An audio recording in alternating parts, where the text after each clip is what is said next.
ایک گاؤں میں دو کمہار رہا کرتے تھے۔ ایک کا نام بالا تھا اور دوسرے کا گامو۔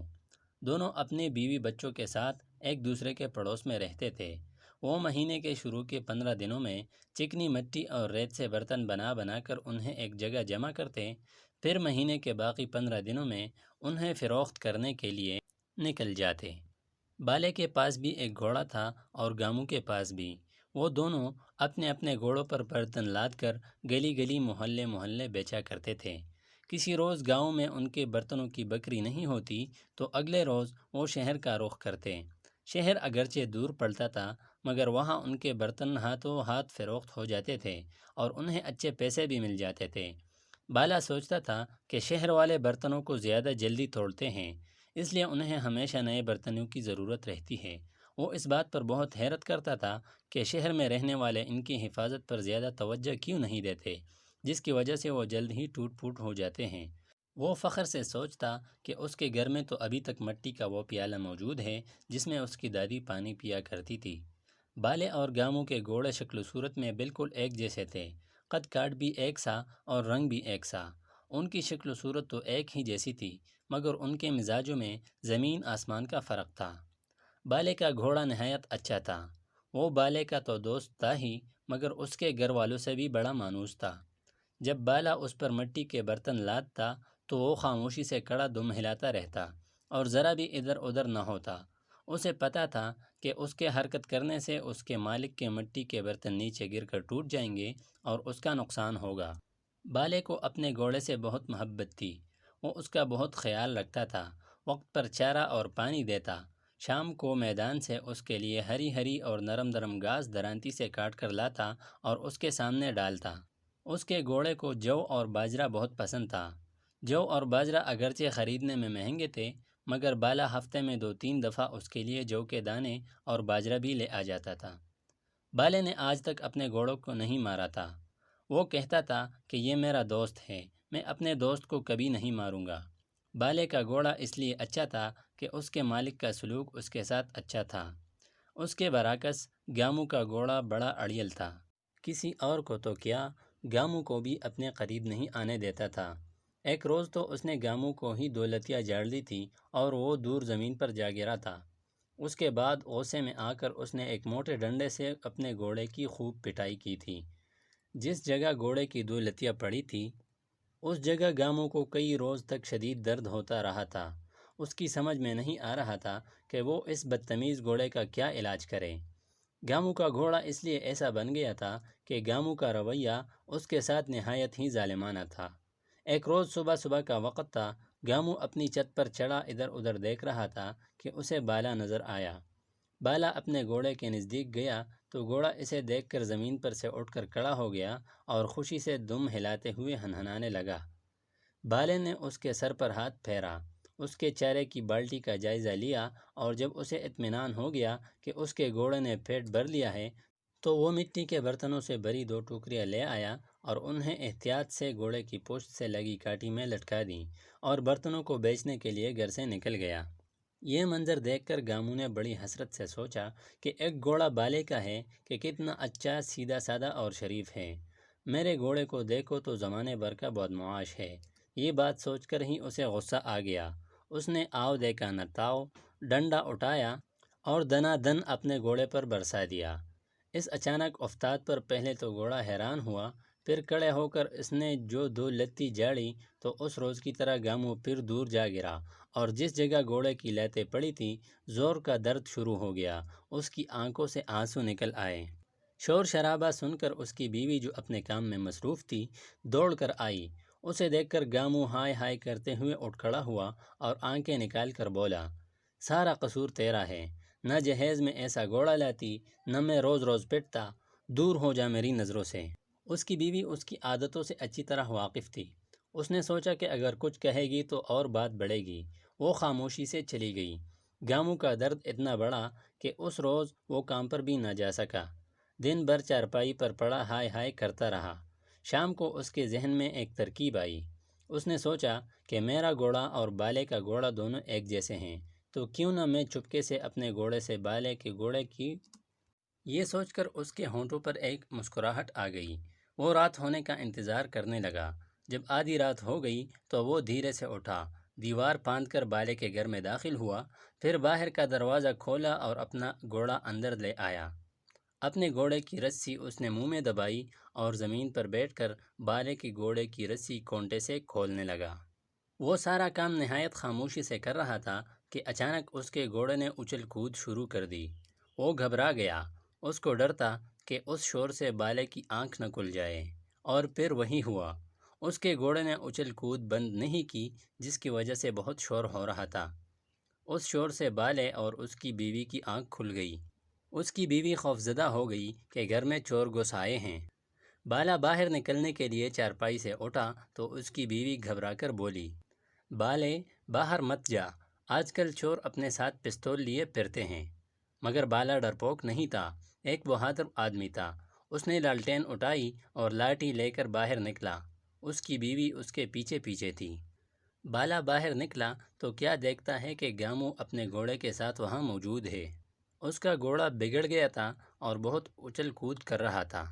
گامو، تم اتنی رات کے میرے گھر میں کیا کر رہے ہو؟ تم اندر کیسے آئے؟ میں نے تو دروازے کی کنڈی اندر سے خود لگائی تھی۔ بالے نے حیران ہوتے ہوئے کہا۔ اس کی بیوی بہت سیدھی تھی، بالے سے بولی، بالے تو دیکھ نہیں رہا ہے، گامو بائی کا گھوڑا بدک کر ہمارے گھر میں گھس آیا ہے، وہ اسے لینے آئے ہیں۔ کیوں گامو بائی؟ ان کی باتیں سن کر اور شرمندگی کے احساس سے گامو کی آنکھوں میں آنسو آ گئے۔ اس نے گلوگیر آواز میں کہا، بالے بھائی، مجھے معاف کر دو، مجھ سے بھول ہو گئی ہے۔ میں اپنا اڑیل گھوڑا تمہارے سیدھے سادے گھوڑے سے بدلنے کے لیے آیا تھا۔ میرے گھوڑے نے مجھے بہت تنگ کر کے رکھا ہوا ہے۔ گامو کو روتے ہوئے دیکھا تو بالے کو اس پر بہت ترس آیا۔ اس کی بیوی بھی افسردہ ہو گئی اور بولی، کتنا خراب گھوڑا ہے جس کی وجہ سے ہمارے گامو بائی کو چور بننا پڑ گیا ہے۔ بالے نے گامو کو تسلی دی، اس کے گھوڑے کو چمکارا، اس کی پیٹھ پر ہاتھ پھیرا تو گھوڑا حیرانی سے بالے کو دیکھنے لگا۔ وہ اس بات پر حیران ہو رہا تھا کہ اس کی حرکتوں پر پٹائی نہیں ہوئی۔ وہ خوشی سے ہنہنانے لگا۔ گامو بھی اپنے گھوڑے کی اس تبدیلی پر حیران نظر آ رہا تھا۔ بالے نے گامو سے کہا، گامو، اپنے گھوڑے کو گھر میں باندھ لاؤ، پھر ہم آرام سے بیٹھیں گے، مجھے تم سے ایک ضروری بات کرنی ہے۔ پھر وہ اپنی بیوی سے مخاطب ہوا، شادا، تو اتنی دیر میں چائے بنا لے۔ گامو شرمندہ شرمندہ سا اپنا گھوڑا لے کر چلا گیا۔ تھوڑی دیر بعد وہ واپس آیا۔ اس کے چہرے پر ابھی تک ندامت کے آثار تھے۔ بالے نے اسے ایک مرتبہ پھر تسلی دی اور بولا، تم فکر مت کرو، میں نے تمہاری اس حرکت کو معاف کر دیا ہے۔ میں اس کا تذکرہ کسی سے نہیں کروں گا۔ شادو کو بھی منع کر دوں گا کہ وہ کسی سے کچھ نہ کہیں۔ بس اب تم مطمئن ہو جاؤ۔ اس کی باتیں سن کر گامو کا دل پھر بھر آیا۔ اس نے کہا، میرے ساتھ کسی کا بھی سلوک اچھا نہیں ہے۔ بیوی بچے بھی میری بات نہیں مانتے، میرا گھوڑا بھی میرے بس میں نہیں ہے، مجھے دیکھتے ہی بدکنے لگتا ہے۔ اسی بات پر غصے میں آ کر میں اس کی پٹائی بھی لگاتا ہوں اور کئی دن تک بھوکا بھی رکھتا ہوں، مگر یہ بدذات پھر بھی اپنی حرکتوں سے باز نہیں آتا۔ بالے بھائی، میں کیا کروں؟ میری کچھ سمجھ میں نہیں آتا۔ اتنا کہہ کر گامو پھر سسکیاں بھر بھر کر رونے لگا۔ اس کے رونے کی آواز سنی تو شادا ایک پیالے میں پانی بھر کر لے آئی۔ اس نے کسی سے سن رکھا تھا کہ روتے ہوئے کو پانی پلا دو تو اس کا رونا تھم جاتا ہے۔ گامو نے پانی نہیں پیا اور بولا، میں گھوڑا باندھنے گھر گیا تھا تو وہاں سے پانی بھی پی لیا تھا، اب نہیں پیوں گا۔ پھر اس کا رونا بغیر پانی پیے ہی تھم گیا۔ اس نے بالے سے بڑے حسرت بھرے انداز میں کہا، میں کیا کروں بالے بھائی؟ میرے ساتھ میرے گھر والوں کا اور اس گھوڑے کا سلوک کیسے ٹھیک ہوگا؟ بالے نے کہا، گامو، میں تمہیں اپنے بھائیوں جیسا سمجھتا ہوں، میری بات کا برا نہیں ماننا۔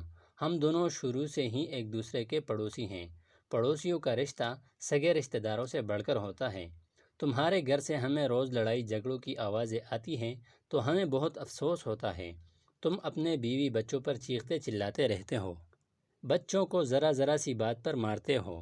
یہ نہیں سوچتے کہ تمہاری بیوی دن بھر تمہاری خدمت کے لیے گھر کے کاموں میں لگی رہتی ہے۔ بچے پڑھنے مدرسے بھی جاتے ہیں اور گھر کے کاموں میں اپنی ماں کا ہاتھ بھی بٹاتے ہیں۔ تم پھر بھی ان کی تعریف کے دو بول نہیں بولتے، الٹا انہیں مارتے پیٹتے رہتے ہو۔ میرا تو کوئی بچہ مجھے جب پانی پلاتا ہے تو پانی پی کر میں کہتا ہوں، واہ بھائی، تمہارے ہاتھ کا کتنا میٹھا پانی ہوتا ہے۔ میری اس بات سے ہی وہ بہت خوش ہو جاتا ہے۔ بالے بھائی، تمہاری ساری باتیں ٹھیک ہیں۔ میں اپنے غصے، بدمزاجی اور سختیوں سے اپنے گھر والوں پر رعب جما کر رہتا ہوں، مگر ان باتوں سے میرے گھوڑے کے اڑیل پن کا کیا تعلق ہے؟ وہ تو جانور ہے، اس میں اتنی عقل کہاں ہے؟ گامو نے کہا۔ گامو کی بات سن کر بالے نے بولا، یہ ہی ہماری بھول ہے کہ ہم جانوروں کو بے عقل سمجھتے ہیں۔ ان میں بہت عقل ہوتی ہے اور ہمارا سلوک دیکھ کر وہ ہم سے یا تو محبت کرتے ہیں یا نفرت۔ میں ایک بار پھر کہوں گا کہ برا نہیں ماننا۔ اگر گامو بھائی تم اپنے سلوک میں تبدیلی لے آؤ تو کیا تمہارے گھر والے اور کیا تمہارا گھوڑا سب ہی تمہارے قریب آ جائیں گے؟ میں نے آج تک اپنے گھوڑے کو نہیں مارا ہے، وہ میرے اور میرے گھر والوں کے رزق کا ذریعہ ہے۔ میں ہمیشہ اس سے پیار و محبت کا سلوک کرتا ہوں، خود کھانا بعد میں کھاتا ہوں، اس کا چارہ پہلے ڈالتا ہوں۔ ایسا ہی اچھا سلوک میں اپنے گھر والوں سے بھی کرتا ہوں۔ میری بیوی کوئی سا بھی کھانا پکائے، میں خوش ہو کر کھاتا ہوں اور کھانے کی تعریف کرتا ہوں۔ اس سے میرا تو کچھ نہیں جاتا، مگر اس کا دل بہت بڑھ جاتا ہے۔ اپنے بچوں کو بھی ڈانٹتا ڈپٹتا نہیں ہوں، میں ان کے کاموں پر بھی ان کو شاباش دیتا ہوں۔ ان شاباشیوں کی وجہ سے وہ مزید اچھے اچھے کام کرتے ہیں۔ بالے کی بات سن کر گامو سوچ میں پڑ گیا۔ تھوڑی دیر بعد اس نے کہا، بالے بھائی، میں نے کبھی تم لوگوں کو گھر سے لڑائی جھگڑوں کی آواز نہیں سنی۔ اس بات پر بالے نے کہا، اور خدا نے چاہا تو کبھی سنو گے بھی نہیں۔ میں اپنے گھر کا سربراہ ہوں۔ گھر کے سربراہ کا سلوک گھر میں رہنے والوں کے ساتھ اچھا ہو تو پھر نہ لڑائیاں ہوتی ہیں اور نہ جھگڑے۔ بالے کی بات ختم ہی ہوئی تھی کہ شاداں ان کے لیے چائے لے کر آئی۔ وہ سب چائے پینے لگے۔ چائے ختم ہوئی تو گامو اٹھتے ہوئے بولا، بالے بھائی، میں تمہاری بہت شکر گزار ہوں۔ تمہاری باتیں سن کر مجھے اپنی ساری غلطیاں ایک ایک کر کے یاد آ گئی ہیں۔ میں تم سے وعدہ کرتا ہوں کہ اب نہ تو ہر وقت جلتا کرتا رہوں گا، نہ کسی بات پر غصہ کروں گا اور نہ ہی کسی سے برا سلوک کروں گا، نہ اپنے گھر والوں کے ساتھ اور نہ ہی اپنے گھوڑے کے ساتھ۔ یہ کہہ کر گامو اپنے گھر چلا گیا۔ وہ صبح اٹھا تو اس کی ناک میں پراٹھوں کی خوشبو آئی۔ وہ اٹھ کر باہر نکلا۔ اس کی بیوی باہر صحن میں مٹی کے چولہے پر توا رکھ کر پراٹھے بنا رہی تھی۔ وہ ایک پیڑی گھسیٹ کر اس کے پاس بیٹھ گیا اور بڑے پیار سے بولا، نورا، تو کتنے اچھے پراٹھے بنا رہی ہے، خوشبو سے تو میری آنکھ ہی کھل گئی۔ آج میرے لیے 3 پراٹھے بنانا۔ اس کی بات سن کر نورا حیران رہ گئی۔ اس نے زندگی میں پہلی مرتبہ اس طرح کے الفاظ اپنے شوہر کے منہ سے سنے تھے۔ ماری خوشی کے اس کی تو باچیں ہی کھل گئیں۔ وہ بولی، میں 3 نہیں تیرے لیے 4 پراٹھے بناؤں گی۔ تو سارا دن محنت بھی تو کرتا ہے، بھوک تو لگتی ہی ہوگی۔ نورا کی یہ پیار بھری باتیں گامو نے آج پہلی مرتبہ غور سے سنی تھی۔ اسے یہ سوچ کر بہت اچھا لگا کہ نورا کو اس کی بھوک پیاس کی اتنی فکر ہے۔ ناشتے میں دیر تھی، اس لیے گامو اٹھ کر اپنے گھوڑے کے پاس آیا۔ گھوڑا اس کو دیکھ کر بدکا، مگر گامو نے اس کی پیٹھ پر محبت سے ہاتھ پھیرا، پھر اس کا سر پکڑ کر اپنے سینے سے لگایا اور بولا، اب گامو سے بدکنے کی ضرورت نہیں، گامو بدل گیا ہے میرے دوست۔ پھر اس نے گھوڑے کی ناند میں تازہ چارہ ڈالا، ایک بالٹی میں جو کے دانے بھر کر اس کے سامنے رکھے، اس کو ایک مرتبہ پھر پیار سے چمکارا تو گھوڑا بھی ہنہنانے لگا اور اپنا چارہ کھانے میں مشغول ہو گیا۔ اچانک گامو کی نظر لکڑی کے موٹے سے ڈنڈے پر پڑی تو اسے دل ہی دل میں بہت ہی ندامت محسوس ہوئی۔ اس ڈنڈے سے ہی وہ اس بے زبان جانور کو بری طرح پیٹا کرتا تھا۔ اس نے وہ ڈنڈا اٹھایا اور لے جا کر نورا کو دے دیا اور کہا، لے نورا، اس کو چولہے میں ڈال دے، اس سے میں نے اپنے گھوڑے پر بہت بڑے ظلم کیے ہیں۔ نورا نے اس کام میں دیر نہیں لگائی۔ اس کا دل خود اس وقت بہت دکھتا تھا جب گامو اس بے زبان پر ظلم کرتا تھا۔ تھوڑی دیر بعد ان کے دونوں بچے بھی مدرسے جانے کے لیے اٹھ گئے۔ انہوں نے جب دیکھا کہ ان کا باپ ناشتے کے لیے بیٹھا ہے تو وہ اس ڈر سے دوبارہ کمرے میں چلے گئے کہ گامو کسی بات پر انہیں ڈانٹنے نہ لگ جائے۔ گامو خود اٹھ کر ان کے پاس گیا، دونوں کے سروں پر شفقت سے ہاتھ پھیرا اور انہیں ناشتے کا کہا۔ اس کے بدلے ہوئے رویے نے بچوں کو بھی حیران کر دیا تھا، مگر وہ خوش بھی بہت تھے اور خوشی خوشی مدرسے جانے لگے۔ جب بچے مدرسے چلے گئے اور گامو بھی اپنے کام پر جانے کے لیے تیار ہو گیا تو نورا اس کے جوتے اٹھا کر لائی انہیں جھاڑ پوچھ کر اسے دیے اور بولی، نظر نہ لگے، گامو تو بالکل ہی بدلا بدلا لگ رہا ہے، رات کوئی خواب تو نہیں دیکھ لیا؟ گامو ہنس کر بولا، ہاں نورا، رات میں نے ایک خواب ہی دیکھا تھا، اس خواب میں بالا بائی، شادہ بہن اور ہم دونوں کے گھوڑے بھی تھے۔ یہ کہہ کر گامو خاموش ہو گیا۔ نورا کی سمجھ میں اس کی بات تو نہیں آئی، مگر وہ اس بات پر بہت خوش تھی کہ گامو ایک نیا انسان بن گیا ہے۔